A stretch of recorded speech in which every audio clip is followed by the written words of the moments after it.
దాసుని గూర్చి వాని యజమానితో కొండెములు చెప్పకము, వాడు నిన్ను శపించును.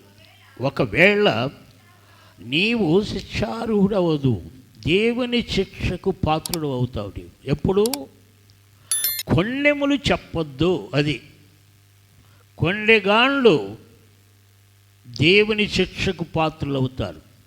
అందుకని కొండేలు చెప్పొద్దు. ఎవరి మీద మనం కొండెములు చెప్పకూడదు.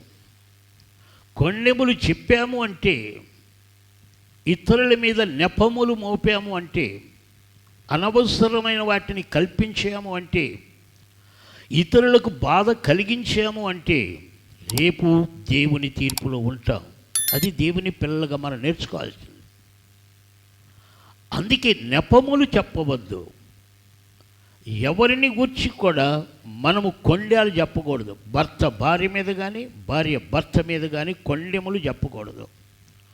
పిల్లలు తల్లిదండ్రుల మీద కానీ, తల్లిదండ్రులు పిల్లల మీద కానీ కొండెములు చెప్పకూడదు. కొండెములు అంటే అన్ని కల్పితాలు, బూటకాలు, వ్యర్థమైన మాటలు.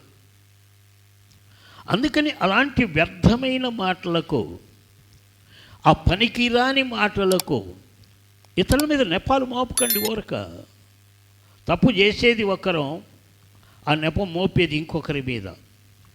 అదే కొండెం, తప్పు. అది ఏదేను తోటలో జరిగిన పని అదే.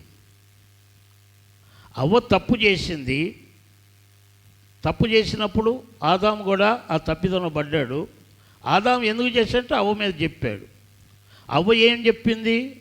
సైతాను మీద చెప్పింది. ఈ కొండలు అనేవి అక్కడే ఆరంభం అయ్యాయి, ఒకరి మీద ఒకరు చెప్పుకోవటం. ఇలాంటివి దేవుని పిల్లలకు తగవు అని దేవుడు చెబుతున్నాడు.